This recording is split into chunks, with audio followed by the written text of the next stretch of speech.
Hello my dear friends, you're in the Military Summary channel, and this short video we're going to discuss the most important events that took place during the previous night of the local time. First we're going to talk about Avdiivka direction because the most important updates are coming from this territory, and let's start from the battle for Orlovka and Tonyinka. According to information we have from the Ukrainian sources, the head of Tavria group of Ukrainian armed forces reported and confirmed that Ukrainians left Lastachkina and currently try to establish the foothold in the vicinity and around the city by the name of Orlovka. So as a result of clashes during the previous days, the Ukrainians used the road of 542 and evacuated their main forces in this direction. So currently they try to, let's say, establish positions to dig in deeper and to meet the upcoming Russian forces.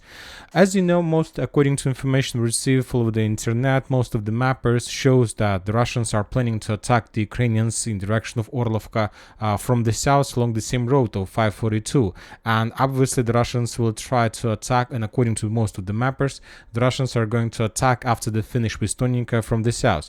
But we have discussed the situation many times, and I'll remind you once again that if you ask my opinion, I don't believe that the Russians are going to attack this way. Maybe the Russians are going to do this, but even if they are able to attack and to enter Orlovka itself, first of all we need to mention that there are just a lot of water barriers, and also Orlovka is split in two parts with a small river, this one, and there is just one bridge here. And even if the Russians are able to attack, to force the Ukrainians to step back, to force them to fall back, and the Ukrainians obviously will move to the northern part of the village using the road, using the bridge, and after that they will destroy and blow the bridge, and obviously the Russians will stuck in this area and they will be forced to fall back from this territory as a result of concentrated FPV drone fire. So that's why I'm telling you that very likely the Russians will try to attack Orlovka from the northern direction as well. They're going to attack this way, obviously, but these two directions from the south and the east are going to be secondary directions, and the main Russian attack is going to take place on the line between chemical plant and Orlovka from the northeast, and with the purpose to enter these farms and these barracks. And if the Russians are able to take control over this territory, obviously the entire Orlovka will fall. But to do this, first of all, the Russians need to collapse the Ukrainian defense belt between Stepova, Berdychi and Orlovka itself, and there is, as you can see, very powerful stronghold that has at least three defense, let's say, areas for northern, central and the southern, and this is a very powerful stronghold. If we increase the numbers of this for the previous few days, the Russian sources have already published the video of clashes for this territory. The attack took place somewhere on the 23rd of February, and as a result of that attack that took place 4 days ago, the Russians were defeated and a lot of soldiers were captured by the Ukrainian armed forces.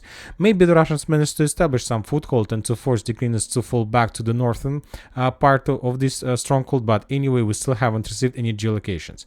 The main idea and the main thing I tried to tell you that very likely the Russians are able to bypass Orlovka very fast and very soon, but we're just discussing the details, and we're just discussing the things and the problems and, let's say, the difficult things that the Russians are going to face during the clashes for the village. And obviously the Ukrainians will try, and the only thing that Ukrainians can do is to win some time to slow down the Russians and to prepare the main defense belt that goes not through the rivers and these water reservoirs, but the Ukrainians will currently trying to establish the third defense belt that goes from Очеретина, Solovyova, Novoselovka, Persha, and then to Karlovka water reservoirs. So this is the main defense belt. This is the main defense belt that the Ukrainians are investing times, finance, power, engineering forces and so on to create this one. And if everything that happens between the main defense belt, this one from Karlovka water reservoir, Novoselovka, Persha, Solovyova, Очеретина, everything that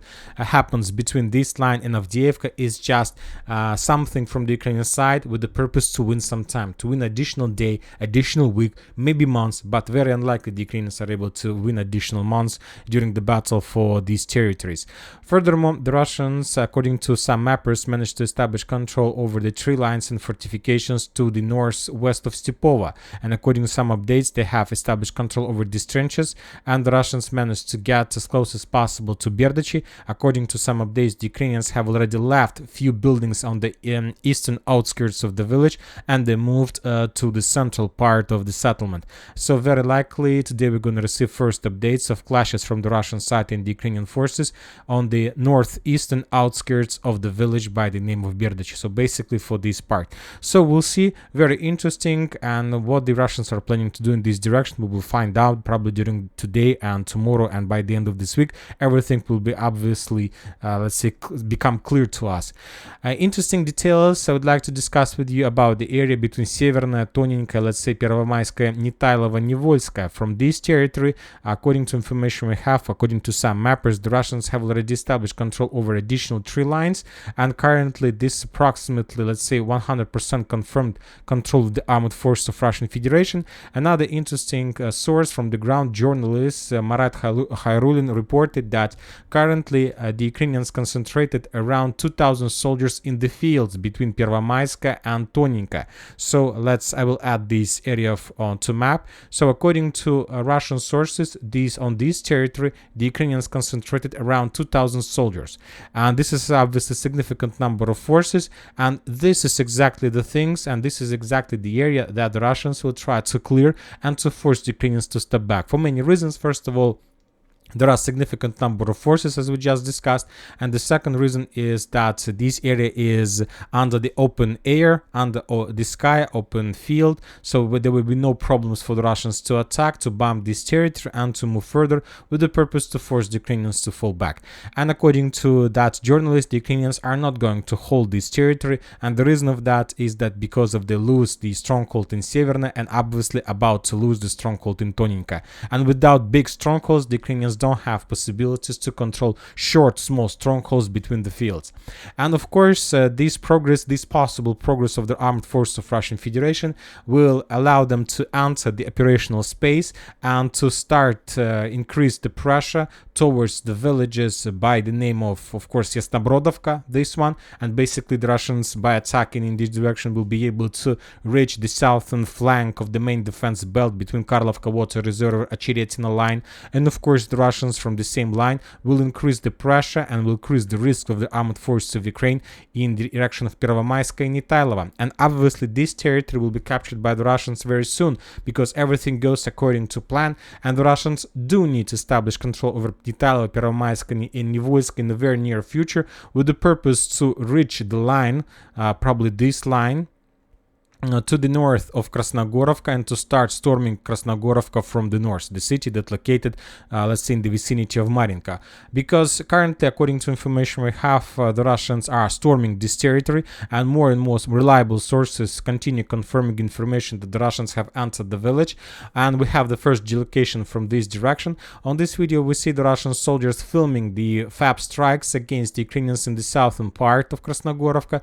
Very heavy explosions. Obviously, after such explosions, the Ukrainians will make just one, let's say, smart decision to fall back, because they would be, obviously they were shocked after they got under the fire. So this is the first evidence, let's call it like this, of active clashes and active assault operation from the south in direction of Krasnohorivka.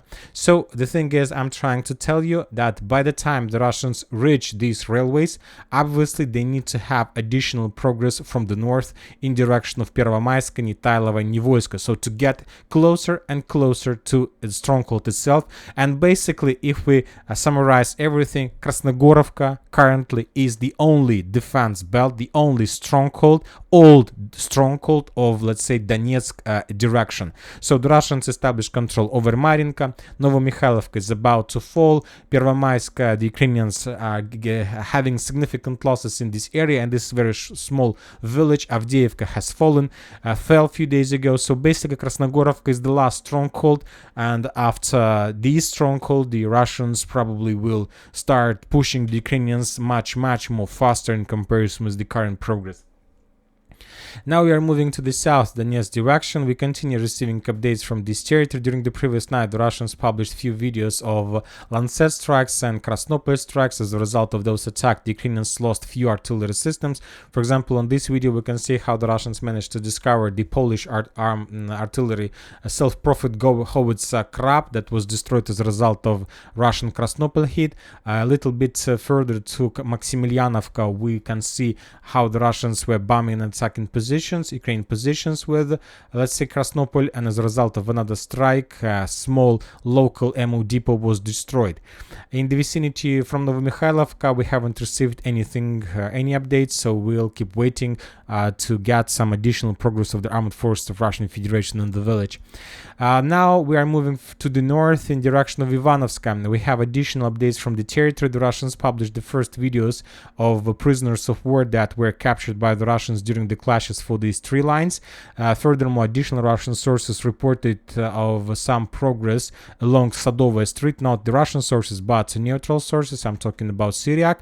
So he confirms the Russian progress, but as you can see, we have some differences in our maps. He shows that the territories among the fields, let's say to the northeast of Ivanovska, are under complete Russian control, including these forests, these tree lines, and these water reservoirs. But according to geolocations we received, we still haven't received any updates regarding control over this territory by the Russians. But very likely he is right, but for now we'll keep everything as is for getting more updates and more reliable information. The Russians continue bombing the eastern part of Chasiv Yar with the FABs, so the situation here develops not in Ukrainian favor as usually. Those days the Russians destroy Ukrainian ammo depots, so the Russians do everything they can and they need to reduce the first defense belt in the eastern outskirts of Chasiv Yar, and after they force the Ukrainians to fall back from this territory, the Russians will make few attempts to attack, but before that, of course, they need to establish control over the strongholds between Chasiv Yar and Popovo Forest. Now we are moving further to, let's say, central part of Chasiv Yar. Additional videos of destroyed Ukrainian armored vehicles. On this video we can see Bucephali, Ukrainian armored personnel carrier that was destroyed as a result of artillery strike. And now we are moving to Terny direction, to Liman. If you remember, a few days ago we were talking that the Russians managed to conduct successful reconnaissance in force operation, reconnaissance in combat, and according to updates we have, probably 3 days ago the Russians entered the village. They saw no resistance from the Ukrainian side. Basically, the Ukrainians fell back towards, let's say, Zheribets river, but the Russians took a decision not to dig in deep in the village, and they took a decision to retreat, to return back to their main positions in the forest to the east, let's say, for regrouping, to collect and concentrate additional forces. And today we start receiving significant number of reports that the Russians launched another full-scale offensive operation to Terny, and now this is not like reconnaissance in combat or reconnaissance in force. This is the full-scale operation, and according to information we have, the Russians managed to approach the area. Some fortifications were secured. Ukrainians took a decision to fall back towards the river, but this is additional problems for the Ukrainians. The river is under complete Russian fire, and very likely that on this direction we can see a few, let's say, cauldrons, small local cauldrons of from 10 to 50 soldiers. There are going to be lots of them, and most of the cauldrons will be created along Zheribets river with Ukrainian forces who are will be no longer available for evacuation and crossing the river. So additional updates, additional reports from different directions. So if this information confirmed, then we're going to receive more updates and more videos from inside of the village. So, and if we summarize everything, if we make some conclusions, at least if you ask my opinion, I see that the Russians have some tactics, and not just tactics, they have some approach, very interesting approach. You know that I have a feeling that the Russians could already establish control over Novomikhailivka probably a week or two ago. The Russians probably had possibilities to start offensive operation in Krasnohorivka probably also 2 or 3 weeks ago, and let's say to capture this village. And the same story about Ivanovska and many and Terny as well. But something tells me that the Russians wants to, let's say, to create the situation, let's say, when the Ukrainians Ukrainians at 1 or 2 days can lose up to 5-6 big settlements, not villages like Toninka or Severna with 2 streets, but more or less big populated areas like Ivanovska, Terny, like Novomikhailivka, and the Russians want to do this at the same time. And the main reason of that is when this or that territory collapse, first of all you need to do is to bring some reinforcements and reserves behind the, let's say, fallen town or city with the purpose to stabilize the area. But when you have 5, 6 or 7 such towns all over the line of combat contact, starting from Sinkovka to Rabotina, then basically there might be a situation when you don't have reserves, and this will lead to further additional progress from the attacker's side. So this is exactly what's happening. And another important thing, we continue receiving updates from the Western countries about possibility of sending forces to the territory of Ukraine. Obviously, this is something mad and crazy, but we need to understand that this is exactly what is going to happen within the next half a year. I believe even earlier, until the end of the greatest NATO military exercises on the border with, let's say, Russia and Belarus. Before the end of May, the first NATO troopers will enter the western part of Ukraine. And that's it for the short video. Military Summary channel reminds to condemn any violence in the world. Thank you for your watching. Subscribe to my channel, put your likes, join my Patreon, and have a good day. Bye bye.